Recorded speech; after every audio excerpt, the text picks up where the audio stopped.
1980கள்ல ஆந்திரால இருக்கிற ஒரு கிராமத்துல விண்வெளியில இருந்து ஒரு எரிக்கல் விழுதுங்க. அது விழுந்ததுக்கு அப்புறம் அங்க பல மர்மமான விஷயங்கள்லாம் நடக்குது. கிராமத்துல வாழ்ற மக்களுக்கு புதுவிதமான ஒரு சக்தி கிடைக்குது. இந்த சக்தி யார் உடம்புல போகுதோ அவங்க வாழ்க்கையில ஆசைப்படுற ஒரு விஷயத்த அவங்க 1000 மடங்கு வேணுன்ற மாதிரி ஆசைப்பட்டு அந்த ஆசையே ஒரு வெறியாகி அவங்க வேற ஒரு அரக்கனாவே மாறிடுவாங்களாம். இப்படிப்பட்ட ஒரு கிராமத்துக்கு தான் நம்ம ஹீரோ. அங்க என்ன நடக்குது, இதெல்லாம் ஆன்மீகமோ பேயோலாம் இல்ல, இதுக்கு பின்னாடி சயின்ஸ் தான் இருக்கு அப்படின்னு சொல்லி கண்டுபிடிக்கிறதுக்காக வராரு. அதுக்கப்புறம் அங்க என்ன ஆகுது, அடுத்தடுத்து காத்திருக்கிற அதிர்ச்சிகள் என்ன அப்படின்ற எல்லாத்தையும் தான் இந்த படத்துல ரொம்ப சூப்பராவே சொல்லியிருப்பாங்க. எல்லாருக்குமே வணக்கம். இன்னைக்கு நம்ம ஷம்பாலா அப்படின்ற ஒரு தெலுங்கு படத்துடைய ஸ்டோரி ரிவ்யூ தாங்க பார்க்க போறோம். இது ஒரு மஸ்ட் வாட்ச் மூவி. இப்போ ஓடிடில தெலுங்குல மட்டும்தான் அவைலபிளா இருக்கு. கண்டிப்பா ட்ரை பண்ணி பாருங்க. வீடியோக்குள்ள வரதுக்கு முன்னாடி ஒரு சின்ன லைக்கோட வாங்க. பை தி வே, நான் கவின், நீங்க பாக்குறது நம்மளோட பிலிம் பை. படத்துடைய ஆரம்பத்திலேயே ஒரு ஆன்மீக கதையை சொல்றாங்க. அதாவது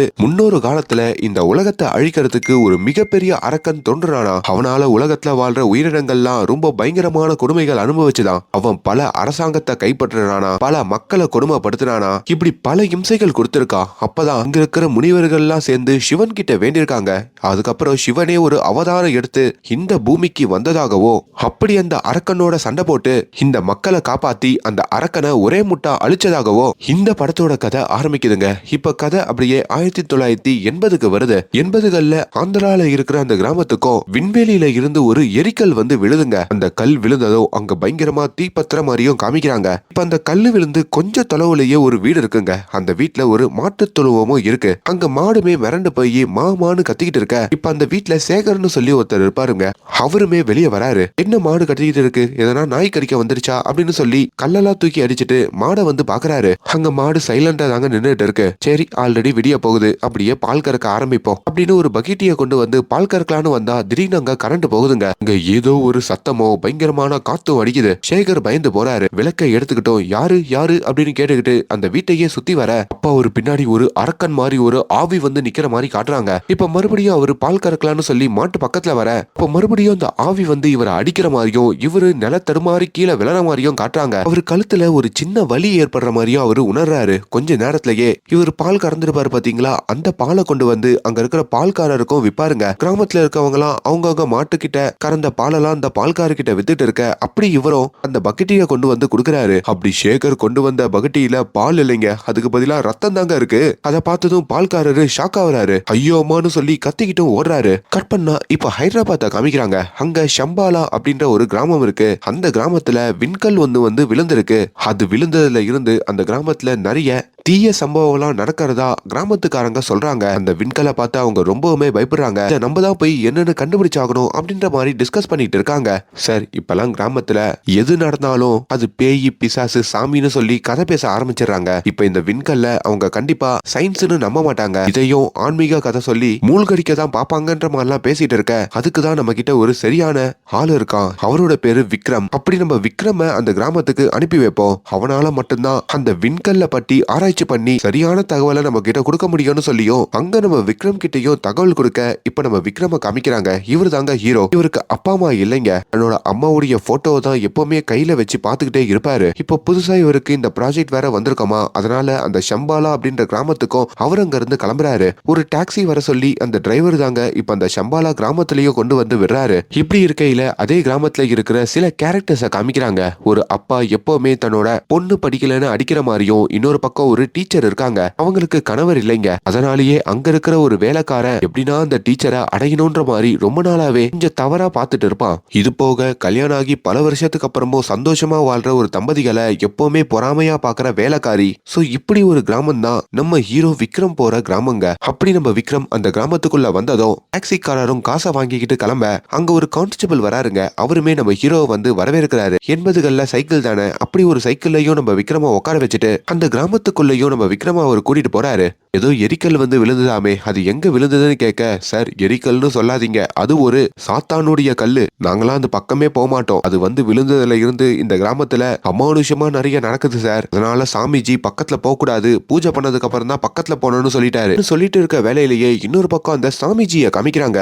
அந்த ஊர்ல இருக்கிற எல்லாருமே இந்த சாமிஜியோடைய பேச்சை தாங்க கேட்பாங்க. அப்படி அந்த பஞ்சாயத்து தலைவர்கிட்டயும் சாமிஜி ஓப்பனிங் சீன்ல சேகர்னு சொல்லி அந்த ஊருக்காரர் ஒருத்தருக்கு ஒரு பாதிப்பு அடைஞ்சிருப்பார்ல, அதான் அவர் ஒரு மாடு கூட பாலை கறக்கத்துக்கு பதிலா வேறு ஒண்ணுத்த கலந்துருக்குமே, அதனால இந்த பாதிப்பு இந்த தீய சக்தி எல்லாமே அந்த சேகருடைய மாடு மேலதான் இருக்கு அப்படின்ற மாதிரி அவர் சொல்றாரு. இப்ப அந்த பஞ்சாயத்து தலைவரையும் அந்த சாமிஜி கூப்பிட்டுக்கிட்டு நேரா சேகருடைய வீட்டுக்கு வர, சேகருடைய வீட்லயும் மருதாணி செடி வாடி போயிருக்கிறதையும் வீடே கொஞ்சம் அலங்கோலமா இருக்கிறதையும் பாக்குறாரு. இப்ப அந்த மாட்டு தொழுவைக்கும் கூட்டிட்டு போக சொல்ல, இப்ப அந்த மாடை பார்க்க அந்த மாடு ஒரு தினசா நிக்குதுங்க.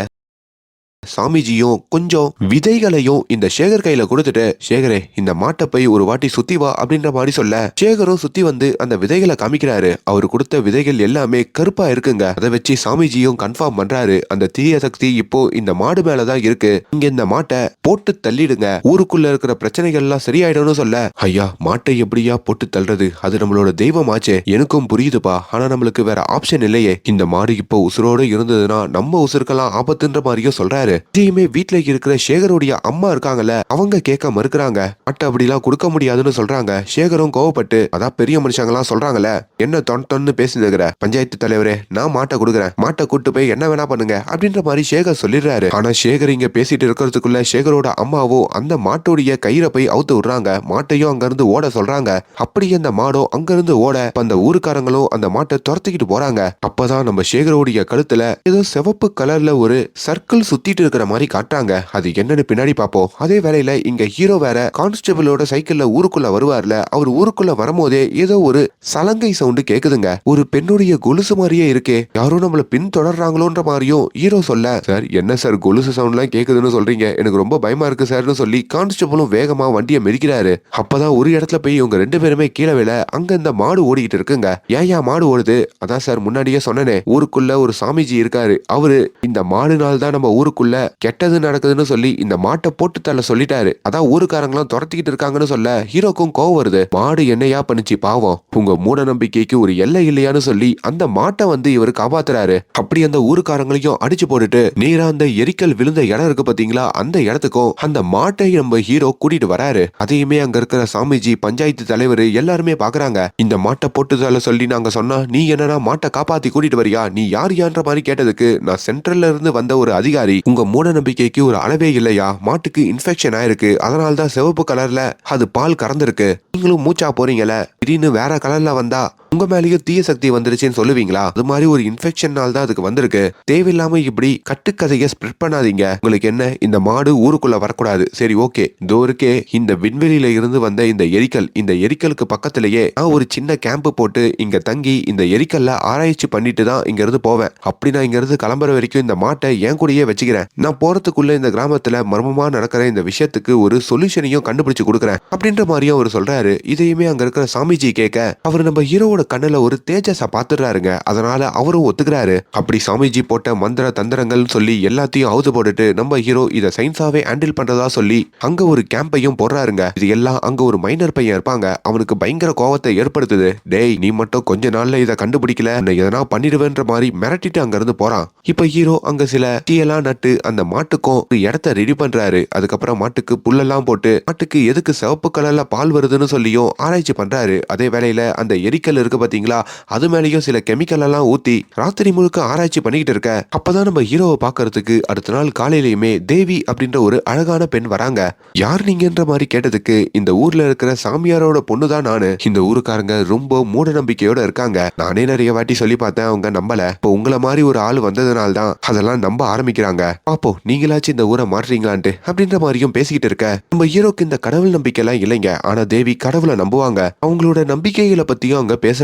இப்ப ராத்திரி ஆகுதுங்க. சேகரோடைய வீட்டை காமிக்க சேகரோட மனைவியும் அவங்க அம்மாவும் ரொம்ப பயப்படுறாங்க. ஏன்னா என்னைக்கும் இல்லாத அளவுக்கு அந்த சேகர் ரொம்ப கொடூரமா அந்த சாப்பாட்டை சாப்பிட்டுக்கிட்டு இருக்காரு. சேகருக்கு சாப்பிடுறதுன்னா அவ்வளவு பிடிக்குங்க, அதனால இன்னும் சாப்பாடு வேணும் இன்னும் சாப்பாடு வேணும்னு கேட்டுக்கிட்டே இருக்க, இவன் ஏன் இப்படி பிஹேவ் பண்றான்னு சொல்லி சேகரோட அம்மாவும் பொண்டாட்டியும் ரொம்ப பயந்து அவ்வளவுதாங்க காலி ஆயிடுச்சுன்னு சொல்றாங்க. இப்ப சேகரும் கோவத்தோட வீட்டுல இருந்து வெளியே போக பின்னாடி இருக்கிற மாட்டு தொட்டில வந்து முகம் கழுவலான்னு வராரு. அப்ப அவருடைய மூஞ்சிக்கு பக்கத்துல ஒரு பேயோட உருவம் தெரியுதுங்க. அவருமே பயப்படுறாரு. இங்க நம்ம ஹீரோ இருக்காரு பாத்தீங்களா, ராத்திரிலாம் அந்த விண்கல் பக்கத்துலயா தூங்குறது, அப்பப்போ எங்க வீட்லயும் வந்து தூங்குங்க. அந்த ஊருக்குள்ள ஒரு கான்ஸ்டபிள் இருப்பார்ல, அவரு நம்ம ஹீரோவா ஒரு வீட்டுக்கு கூட்டிட்டு வராரு. அந்த கான்ஸ்டபிளுக்கு ஒரு அன்பான மகள்ங்க, மனைவி இல்ல போல. என் மகளுமே கொஞ்சம் மனதளவுல பாதிக்கப்பட்டிருக்கா, அவளால சரியா பேசக்கூட முடியாது.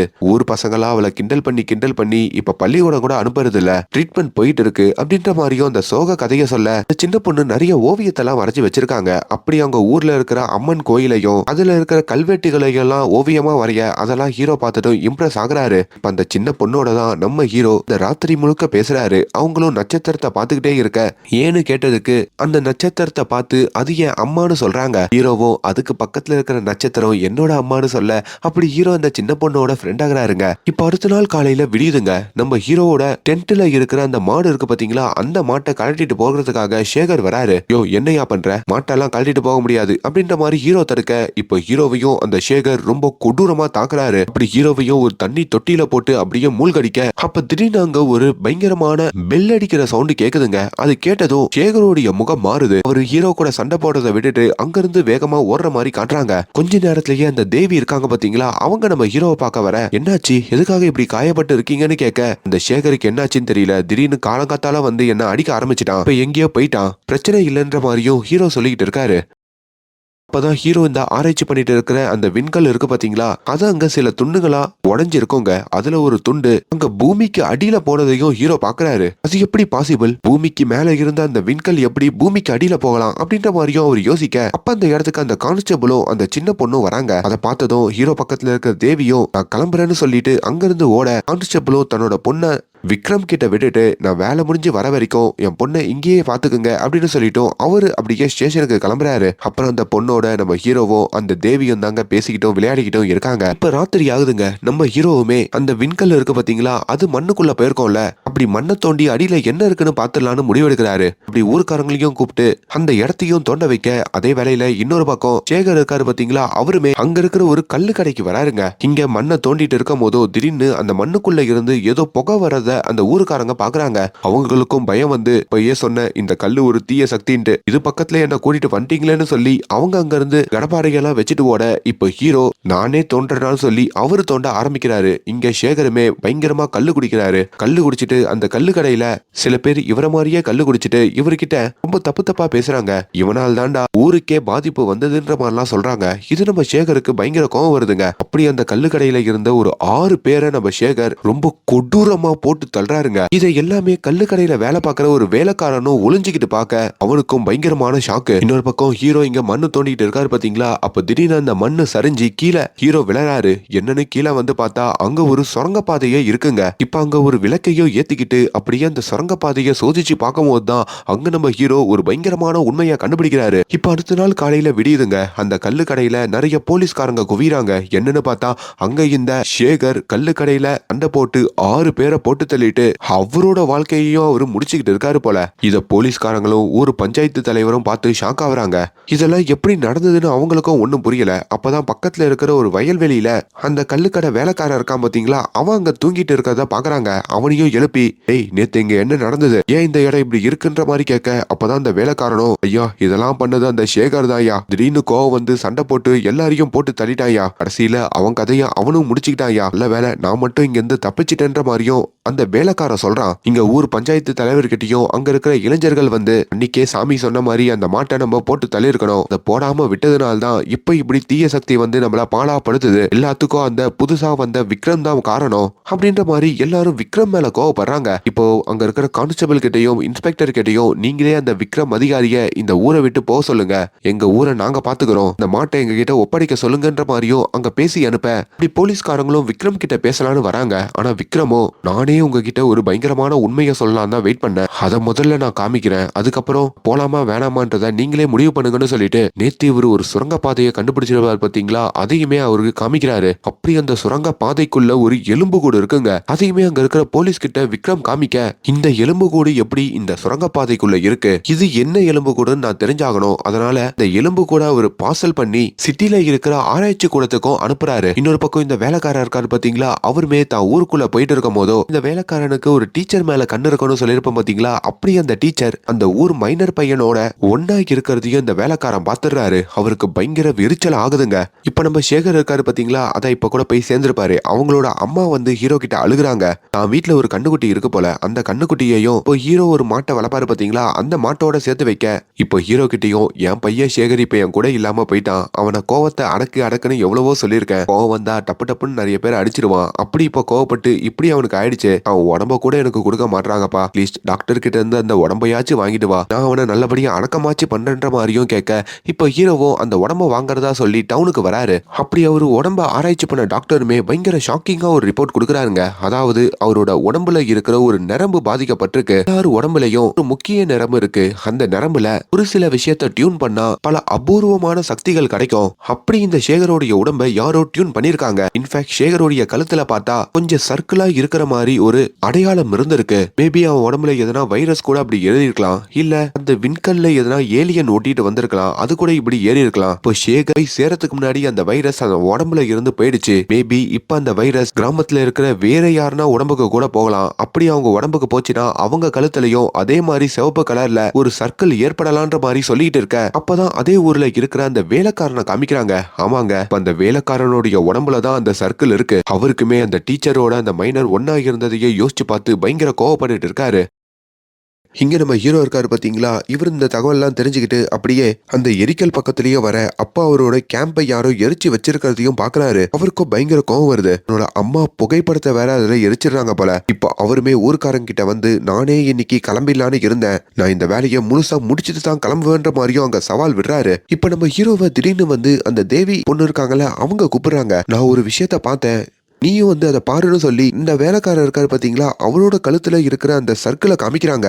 ஹீரோ ஷாக் ஆகுறாரு. உடனடியா அந்த டாக்டருக்கும் போலீஸுக்கும் இன்ஃபார்ம் பண்ணி இந்த வேலைக்காரனுடைய வீட்டுக்கும் ராத்திரி வர வைக்கிறாரு. அப்படி அந்த வேலைக்காரனோட கழுத்தை அவங்களும் பார்க்க டாக்டருமே இந்த சர்க்கிளை பத்தி தான் சொன்னேன், இப்ப இந்த நோயால பாதிக்கப்பட்டிருக்கிறது இந்த வேலைக்காரன், இவனை நம்ம எப்படின்னா மயக்க மருந்து போட்டு ஹாஸ்பிட்டலுக்கு தூக்கிட்டு போனோம், இல்லனா எல்லாருக்கும் ஆபத்துன்னு சொல்றாங்க. அங்க கான்ஸ்டபிளையுமே வேலைக்காரனுடைய வீட்டுக்கு அனுப்பி கொஞ்சம் பேச்சு போட சொல்றாங்க. அப்படி அவர் பேசிட்டு இருக்கும் போதோ ஒரு மயக்க ஊசியை எடுத்து அந்த வேலைக்காரனுடைய கழுத்திலேயே குத்தி அவனை மயக்கமடைய வச்சு ஒரு ஆம்புலன்ஸை வர வச்சு இப்ப அந்த டாக்டரும் அந்த வேலைக்காரனோட ஹாஸ்பிட்டலுக்கு கிளம்புற மாதிரி காட்ட இப்ப ஹீரோவும் அந்த கான்ஸ்டபிளும் அவங்களோட வீடும் திரும்புறாங்க. அதே வேலையில அந்த டீச்சர் இருக்காங்க பாத்தீங்களா, அவங்களுமே அவங்க வீட்டுல இருக்கும் போதோ கரண்ட் இல்ல போல இருக்குங்க. அப்படியே விளக்கெல்லாம் ஏத்திட்டு குளிக்கலான்னு பாத்ரூமுக்கு வராங்க. அப்படி அவங்க குளிச்சிட்டு இருக்கும் போதோ அங்க திடீர்னு சரிகமாப்பா அப்படின்ற ஒரு பாட்டு பாடுற சவுண்டு கேக்குதுங்க. இவங்களும் ரொம்ப பயப்படுறாங்க. யாரு யாருன்ற மாதிரி அங்க அவங்க கத்திக்கிட்டு இருக்க, அப்ப திடீர்னு அந்த மைனர் இருக்காரு பாத்தீங்களா, அவரு வந்து நிக்கிறாரு. அடிச்சி நீதானா, நான் கூட வேற யாரோன்னு சொல்லி பயந்துட்டேன், இப்ப எதுக்கு நான் இங்க வந்தேன்னு சொல்லி இப்ப அந்த மைனரோடையும் அவங்க பக்கத்துல வர அப்ப மறுபடியும் அந்த சங்கீத சவுண்டு கேக்குது. மைனருடைய வாய பாக்குறாங்க, அவர் பாட்டே பாடலைங்க. அப்ப இங்க வேற யாரோ ஒருத்தர் இருக்காருன்னு சொல்லி அந்த டீச்சரும் பயந்து போக அப்பதான் அந்த மர்ம மனுஷன் வந்து முன்னாடி நிக்கிறான். அவனை பார்த்ததும் மைனர் சண்டைக்கு போறாரு. ஆனா அந்த மைனரை அடிச்சு போட்டுட்டு அங்கிருந்து இந்த டீச்சரையும் அந்த மர்ம மனுஷன் தூக்கிட்டு போறாங்க. இப்ப மைனருமே இதை பார்த்துட்டு யாருன்னா அந்த டீச்சரை போய் காப்பாத்துங்க காப்பாத்துங்க கூட வாங்கன்னு சொல்லி ஆளை கூப்பிடுறதுக்காக ஊருக்குள்ள ஓடி வர, அப்படி நம்ம ஹீரோவும் அங்க இருக்கிற கான்ஸ்டபிளும் இந்த மைனரை பாக்குறாங்க. என்னாச்சுன்னு கேக்குறாங்க. டீச்சரை இந்த வேலைக்கார தூக்கிட்டு போன விஷயத்த சொல்ல இன்னொரு பக்கம் அந்த வேலைக்காரனும் அங்க ஒரு புல்லுக்கட்டு மேல வச்சு அந்த டீச்சர் கிட்டையும் தப்பா நடந்துக்கலான்னு வராங்க. அதாவது இந்த வேலைக்காரனோட ஆசை என்னன்னா எப்படின்னா இந்த டீச்சரை அடையணும் தானே, சோ அதை இப்போ நிறைவேற்றிக்கணும்னு நினைக்கிறான் போல. அதுக்குள்ள அங்க ஆட்கள் வர சவுண்டு கேட்க இப்ப இவனும் அங்க இருக்கிற ஒரு காட்டுக்குள்ள கூட்டிட்டு போயிட்டோம் அந்த டீச்சர் கிட்ட ரொம்ப கொடூரமாவே தப்பா நடந்துக்கிறான். அப்படி நடந்துட்டு ஒரு பெரிய பாறாங்கல் எடுத்து அந்த டீச்சர் கதையை போட்டு தரலான்னு சொல்லி பக்கத்துல வர, அப்படி பாறாங்கல்ல தூக்கிட்டு இருக்கும் போதோ அங்க நம்ம ஹீரோவும் அந்த மைனரும் வந்து பாத்துறாங்க. டேய் நிறுத்துறா, என்னடா பண்றன்ற மாதிரி கத்தத்துக்குள்ள அந்த பாறாங்கல்ல டீச்சர் தலையில போட்டுட்டு அவங்க இருந்து ஓடிடுறாங்க. அந்த வேலைக்காரனையும் பிடிக்கலான்னு சொல்லி அவங்க பின்னாடியே ஓடுறாங்க. ஆனா அந்த வேலைக்காரன் அவனோட ஆசை நிறைவேறினதுக்கு அப்புறம் அங்க ஒரு வெக்கப்போரு தீப்பத்தி எரியுதுங்க. அந்த வெக்கப்போரு உள்ள அவன் பூந்துடுறான். அவன் கழுத்துக்கு பின்னாடி இருக்கிற அந்த சர்க்கிள் இருக்கு பாத்தீங்களா, அது அவன் உடம்புல இருந்து வெளியே வர மாதிரியும் அப்பதான் அது ஒரு பயங்கரமான பேய், ஒரு ஆத்மா மாதிரி ஒரு ஆவி மாதிரி அப்படி அங்க இருக்கிற ஒரு கண்ணாடி பாட்டில்லையும் அந்த ஆவிகள் தெரியுது. இத ஹீரோவும் கண்கூடா பாக்குறாரு. அது வரைக்கும் சயின்ஸை மட்டுமே நம்பிட்டு இருந்த ஹீரோ அப்பதான் கடவுள் இருக்காங்க ஆவி இருக்காங்கன்ற மாதிரியும் நம்ப ஆரம்பிக்கிறாரு. இந்த அதிர்ச்சியில இருந்து ஹீரோவால வெளியே வரவே முடியலைங்க. அவரும் ஹாஸ்பிட்டல்ல வந்து உக்காந்துட்டு இருக்காரு. இப்ப அந்த உடம்ப பாக்குற டாக்டரும் முன்னா ஒரு உடம்ப பார்க்கும் போது என்ன சொன்னனோ அதே தான் இவனுக்கும் அப்படின்னு சொல்ல, அப்பதான் நம்ம ஹீரோ ஒரு எலும்பு கூட கொடுத்து அதை ஆராய்ச்சி பண்ண சொல்லியிருப்பார்ல, அதை ஆராய்ச்சி பண்ணும் போதோ அது 1000 வருஷம் பழமையான ஒரு எலும்புக்கூடுன்ற மாதிரியும் தெரியுது. 1000 வருஷத்துக்கு பழமையான எலும்புக்கூடு எதுக்கு இந்த ஊருக்கு வெளியில ஒரு சுரங்கப்பாதையில அமைச்சு ஒரு சேர்ல இருக்கணும்ன்ற மாதிரி ஹீரோக்குள்ள ஒரு யோசனை வருது. இப்ப அந்த ஊருக்குள்ள ஒரு தேவி கோயில் இருக்கோங்க.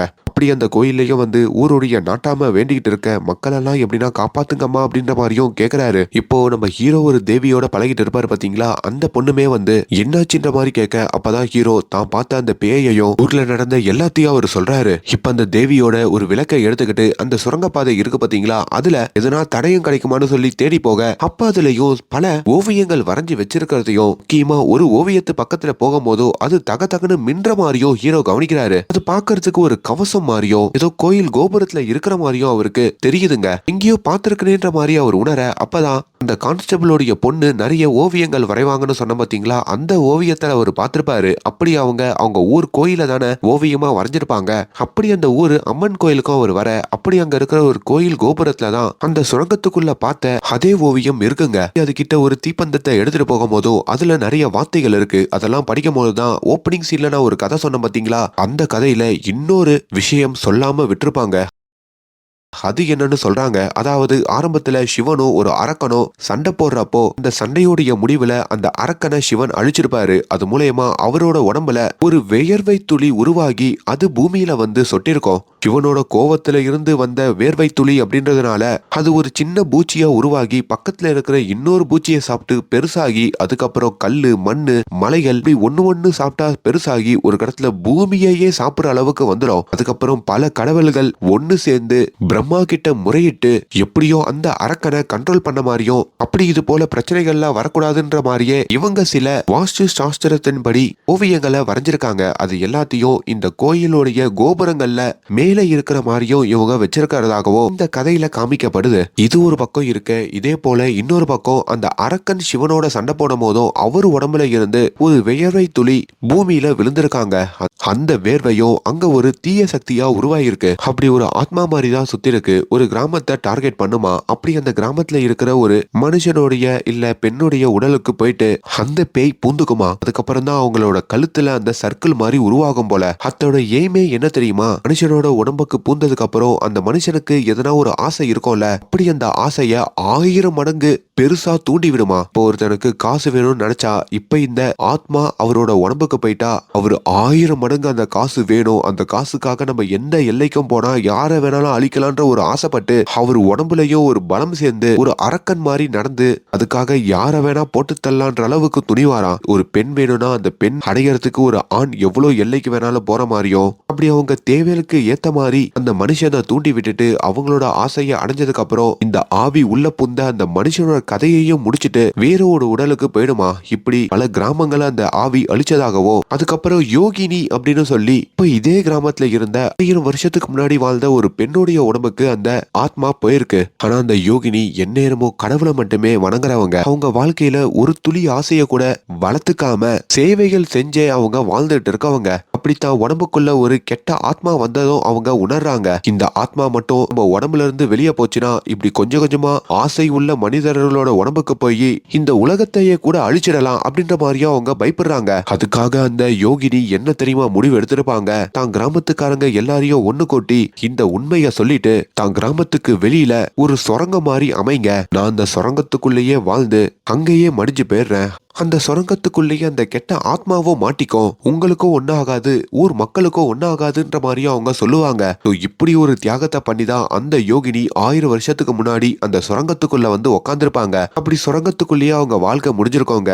இந்த யோகினியோடைய எலும்பு கூட தான் இப்ப நம்ம ஹீரோக்கு கிடைச்சிருக்கோம். சரிப்பா, அப்ப எப்படி அந்த கெட்ட ஆத்மா வெளியே வந்துச்சுன்னு கேக்குறீங்களா? அதுல இன்னொரு ட்விஸ்டுங்க. அந்த 80கள்ல ஓப்பனிங் சீன்ல கூட ஒரு விண்கல் அந்த கிராமத்துல விழுந்திருக்கோம்ல, அது கரெக்டா அந்த சுரங்கத்துக்கு மேலதான் விழுந்திருக்கும். அப்படி விழுந்ததுல அதிர்ச்சி ஏற்பட்டு அங்க அந்த சுரங்கம் ஓபன் ஆனதாகவும் அதுல இருந்துதான் அந்த ஆத்மா வெளியே இப்ப இந்த கிராமத்து மக்கள் ஒவ்வொரு உடம்புலயும் போய் இப்படி பாடா படுத்துறதா அவர் அங்க தெரிஞ்சுக்கிறாரு. அதே வேளையில இங்க நம்ம ஹீரோவுமே அங்க இருக்கிற தேவி கோயிலுக்கு வந்ததும் ஊருக்காரங்க பாக்குறாங்க, சாமியே கும்பிடாத இவன் எதுக்கு கோயிலுக்குள்ள வந்தான், இவனால தான் பிரச்சனை வந்ததுன்ற மாதிரி எல்லாரும் ஹீரோவை அடிக்க வர அப்பதான் ஹீரோ தன்னுடைய தலையில ஒரு திருநீரை வச்சுக்கிட்டு எனக்கு இதுக்கப்புறம் கடவுள் பக்தி வந்துடுச்சு, நான் சொல்றத கவனமா கேளுங்க அப்படின்னு அந்த கோயிலுக்குள்ள போய் போய் அவர் கண்டுபிடிச்ச எல்லாத்தையும் சொல்றாரு. இப்ப அந்த ஆத்மா நம்ம கிராமத்துக்காரங்க ஒவ்வொருத்தர் உடம்புக்கும் போய் அவங்களோட ஆசையெல்லாம் 1000 மடங்கு தூண்டி விட்டு அவங்களையும் அவங்க சுத்தி இருக்கவங்களையும் அழிக்க போகுது. நம்ம எல்லாம் கொஞ்சம் உஷாரா இருக்கணும்ன்ற மாதிரியும் சொல்றாரு. கிராமத்துக்காரங்களும் ஹீரோ கிட்ட உனக்கு கோயிலுக்குள்ள இப்படி ஒரு கல்வெட்டுலாம் இருக்குன்றத எப்படி தெரிஞ்சுக்கிட்டேன்ற மாதிரி கேட்டதுக்கு இந்த ஊருக்காரி தேவின்னு ஒரு பொண்ணுதான் எனக்கு ஹெல்ப் பண்ணான்ற மாதிரி ஹீரோ சொல்ல, அப்பதான் ஊருக்குள்ள தேவின்னு ஒரு பொண்ணே இல்ல, அங்க இருக்கிற பூசாரி பொண்ணு கூட சின்ன பொண்ணுதான் அப்படின்ற மாதிரியும் காமிக்கிறாங்க. நம்ம ஹீரோவோட எவ்வளவு நாளும் தேவின்ற பேர்ல பேசிட்டு இருந்தது உண்மையான பொண்ணு இல்ல, அந்த அம்மனே அவதாரம் எடுத்து வந்து ஹீரோக்கு உதவி பண்ணிருக்காங்கன்ற மாதிரியும் அங்க புரிஞ்சுக்கிறாங்க. இப்ப ஊருக்காரங்களாம் அம்மனையும் வணங்குறாங்க. ஊருள்ள எல்லாரும் பரபர பாக்குறாங்க. எல்லார் கழுத்துலயும் அந்த சர்க்கிள் இருக்கான்ற மாதிரியே செக் பண்ண, அப்பதான் அங்க இருக்கிற ஒரு வீட்டை காமிக்கிறாங்க. ஒரு லேடி நகையெல்லாம் விரும்புவாங்க போல. அவங்களோட உடம்புல இப்ப அந்த சர்க்கிள் வர எதிர்க்க ஒரு அம்மா ரிங்கு போட்டுட்டு இருக்காங்க. அந்த ரிங்க அவங்க அடையணும்னு நினைக்கிறாங்க. அப்படி அந்த லேடிய போட்டு தள்ளிட்டு இப்ப இந்த ரிங்கையும் அவங்க அடையிற மாதிரி காமிக்க, அப்படி அடைஞ்சதோ அவங்க ஆசை நிறைவேறி அவங்களோட வாழ்க்கையையும் அவங்க முடிச்சுக்கிற மாதிரி காமிக்கிறாங்க. இதையும் ஊருக்காரங்களும் ஹீரோவும் பார்க்க இப்ப அந்த கெட்ட ஆத்மா இன்னொரு உடம்புக்கு போகுதுங்க. அதாவது ஒரு வேலைக்காரியோட உடம்புக்கு. ஓப்பனிங் சீன்ல கூட ஒரு புருஷன் புட்டாட்டி சந்தோஷமா வாழ்றது வேலைக்காரிக்கு பிடிக்காதுன்னு சொன்னல, இப்ப அந்த வேலைக்காரி அந்த வீட்டுக்கு போய் அந்த புருஷன் பொண்டாட்டியோட கதையை முடிக்கிற மாதிரியும் இப்ப அவங்க ஆசை நிறைவேறி அந்த வேலைக்காரியும் அவங்க வாழ்க்கையை முடிச்சுக்கிட்டு இப்போ மறுபடியும் அந்த கெட்ட ஆத்மா இன்னொரு உடம்புக்கு போகுது. அதாவது ஒரு கோவக்கார அப்பாவுடைய உடம்புக்கு. அவரு ஆல்ரெடி தான் பொண்ணு மேல கோவப்பட்டுக்கிட்டே இருப்பாரு. இப்போ இந்த ஆத்மா வேற வந்ததுனால அந்த கோவம் 1000 மடங்கு அதிகரிக்க இப்ப ஊரே வந்து அவரை தடுத்து நிப்பாட்டுதுங்க. ஆனாலும் அவர் அடங்கல. இப்ப ஹீரோ ஒரு இரும்பு ராட கொண்டு வந்து அந்த கோவக்காரனோட மண்டையிலேயே அடிக்க, அந்த இரும்பு சத்தத்தை கேட்டதும் அவர் அங்க மயங்கி விழறாரு. இப்ப அவரையும் கட்டி வைக்கிறாங்க. இப்ப அந்த ஊர்ல இருக்கிற சாமிஜியும் வந்து யாரும் ஒண்ணும் பயப்படாதீங்க, இந்த கோவக்காரனை கொண்டு போய் நம்ம அந்த சுரங்கப்பாதையில வச்சு உசுரோட எரிச்சிடுவோம், அத்தோட எல்லாம் சரியாயிடும்ன்ற மாதிரி சொல்ல, ஆனா ஹீரோக்கு இது சரிப்பட்டு வரல. அந்த ஆத்மாவை அழிக்கணும்னு ஆயிடுச்சு. ஆனா அதை எப்படி அழிக்கணும்னு இல்லையே. அந்த ஆத்மாவை அழிக்கிறது மூலயமா இன்னொருத்தரோட உசுரும் போதே, அதை எப்படின்னா காப்பாற்றணும்னு நினைக்கிறாரு. இப்ப ராத்திரி அந்த கோவக்காரனை கட்டி வச்சிருக்கிற இடத்துக்கும் அவர் வந்து பார்க்க, அவரு கட்டரா அவிழ்த்துக்கிட்டு எங்கேயோ ஓடிடுறாரு போல. அங்க ஹீரோக்கும் என்ன பண்றதுன்னு தெரியல. காட்டுப்புள்ளையும் போயிட்டு ஹீரோ அந்த கான்ஸ்டபிள் எல்லாரும் ஒவ்வொரு திசையில தேட, இப்போ அந்த கோவக்காரன் அந்த கான்ஸ்டபிளை பார்த்து அவரோட கதையும் முடிச்சிடுறாங்க. அவங்க கான்ஸ்டபிள் ஒரு பொண்ணுதான் உலகம்னு சொல்லி வாழ்ந்துட்டு இருப்பாரு. இப்ப கான்ஸ்டபிள் அங்க பிணமா இருக்கிறத பார்த்து ஹீரோவும் கதறி அழுகிறாரு. இப்ப ஊருக்குள்ள அடுத்த நாள் நிறைய பிணங்கள் இருக்குங்க. அதாவது அந்த கோவக்காரங்க போட்டு தள்ளின பிணங்கள் தான். அதெல்லாம் இப்ப ஊருக்காரங்க பார்த்து கதறிக்கிட்டு இருக்க, ஹீரோவுமே அந்த கான்ஸ்டபிளோட பொண்ணை தான் பொண்ணு மாதிரி பாத்துக்கிறாரு. அப்பதான் அவங்க கழுத்துல ஒரு மார்க் இருக்கிறதையும் ஹீரோ கவனிக்கிறாரு. அது அந்த சர்க்கிள் தாங்க. ஐயோ, அப்ப அந்த கெட்ட ஆத்மா இப்ப இந்த சின்ன பொண்ணுடைய உடம்புக்கு வந்துருச்சான்ற மாதிரி அவர் பயப்பட, அப்பதான் நேத்து என்ன நடந்ததுன்ற மாதிரி காட்டுறாங்க. அந்த கோவக்காரர் இருக்காரு பாத்தீங்களா, அவரு நிறைய பேரை போட்டு தள்ளிட்டு அவரோட ஆசை நிறைவேறினதுக்கு அப்புறம் அவர் உடம்புல இருந்த அந்த கெட்ட ஆத்மா வெளியே போய் அப்ப எதிர்க்க இருக்கிற இந்த சின்ன பொண்ணுடைய உடம்புக்கு வந்திருக்கோம் போல. இப்ப இந்த சின்ன பொண்ணும் ஆசைகள் எதுவுமே இல்லாம இருக்கிறதுனால அந்த கெட்ட ஆத்மாவால அந்த பொண்ணோடைய உடம்ப ஒண்ணும் பண்ண முடியலைங்க. ஹீரோவுமே இப்ப பேசாம இந்த பொண்ணை நம்ம இந்த ஊரை விட்டு கூட்டிட்டு போயிடலாம், இல்லனா 1000 வருஷத்துக்கு முன்னாடி யோகினிக்கு என்ன ஆச்சோ அதே மாதிரி இந்த பொண்ணையும் சுரங்கப்பாதைக்கு அமிச்சு இந்த பொண்ணோட வாழ்க்கையே முடிச்சிருவாங்கன்ற மாதிரி பயந்து ஹீரோ அந்த ஊரை விட்டே அந்த சின்ன பொண்ணை கூட்டிட்டு போக, அப்போ ஊருக்காரங்களுமே வந்து ஹீரோவை அடிச்சு போட்டுட்டு அந்த சின்ன பொண்ணை அங்க இருந்து கூட்டிட்டு போயிடுறாங்க. அப்படி ஊருக்கு வெளியில அந்த எரிக்கல் விழுந்தது பாத்தீங்களா, அங்க ஒரு சிறப்பு பூஜையும் நடக்குதுங்க. அந்த சாமிஜி இருக்காரு பாத்தீங்களா, அவரு அந்த நாட்டாமை எல்லாரும் சேர்ந்துதான் அந்த பூஜையை நடத்துறாங்க.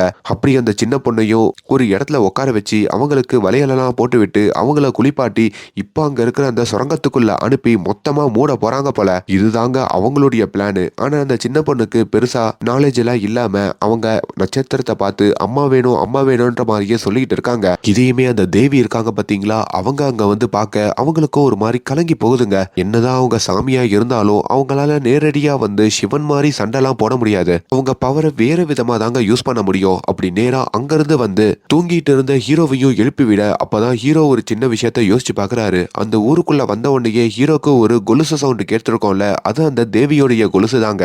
ஹீரோக்கு ஒரு வழிகாட்டியா ஒரு சாமியா தேவி ஹீரோ கூடயே இருந்திருக்காங்கன்ற மாதிரி அப்பதான் ஹீரோ புரிஞ்சுக்கிறாரு. இப்ப நேரா வந்து அந்த சின்ன பொண்ணையும் ஹீரோ காப்பாத்த வர, அப்படி ஊருக்காரங்க கூடயே சண்டை போடுறாரு. தயவு செஞ்சு புரிஞ்சுக்கோங்க, இதுக்கு இன்னொரு வழி இருக்கு, அதை நான் கண்டுபிடிச்சிட்டேன், தயவு செஞ்சு எனக்கு தனியா விடுங்கன்னு சொல்லி எல்லாரையும் அடிச்சு போட்டுட்டு அங்க ஒரு கோயில் மணி மாதிரி இருக்குங்க. அந்த மணியையும் ஹீரோ அடிக்கிறாரு. அந்த மணி அடிச்சதும் அந்த சின்ன பொண்ணு காதை புத்திக்கிட்டு அப்படியே கதறாங்க. அவங்க கழுத்துல இருக்கிற அந்த சர்க்கிளும் அப்படியே சுத்துற மாதிரி காமிக்க அப்பதான் அங்க ஒரு ட்விஸ்டர் ரிவீல் பண்றாங்க. அதாவது ஆரம்பத்திலேயே நம்ம ஹீரோவை அந்த சேகர் அடிக்க வரப்போ, அதாவது அவர் உடம்புல அந்த கெட்ட ஆத்மா இருக்கும் போதோ மணி சவுண்ட் கேட்டதோ சேகர் ஓடி இருப்பாரு. அதுக்கப்புறம் ஹீரோ அந்த பயில்வானை பிடிச்சப்ப கூட ஒரு இரும்பை எடுத்து அடிச்சுதான் பிடிச்சிருப்பாரு. சோ அதனால இந்த இரும்பு சவுண்டு மெட்டல் சவுண்டு கேட்டா அந்த கெட்ட ஆத்மா டிஸ்டர்ப் ஆயிடும்ன்ற மாதிரியும் ஹீரோ தெரிஞ்சுக்கிறாரு. இப்ப அதை வச்சுமே அந்த மணியை ரொம்ப கடுமையா அடிச்சு அடிச்சு அந்த இடத்துல அந்த சின்ன பொண்ணுடைய உடம்புல இருக்கிற அந்த கெட்ட ஆத்மாவையும் நம்ம ஹீரோ வெளியே எடுக்கிறாருங்க. இப்ப ஊருக்காரங்களும் இந்த அதிசயத்தெல்லாம் பார்த்து அப்படியே அம்மனை வேண்டிக்க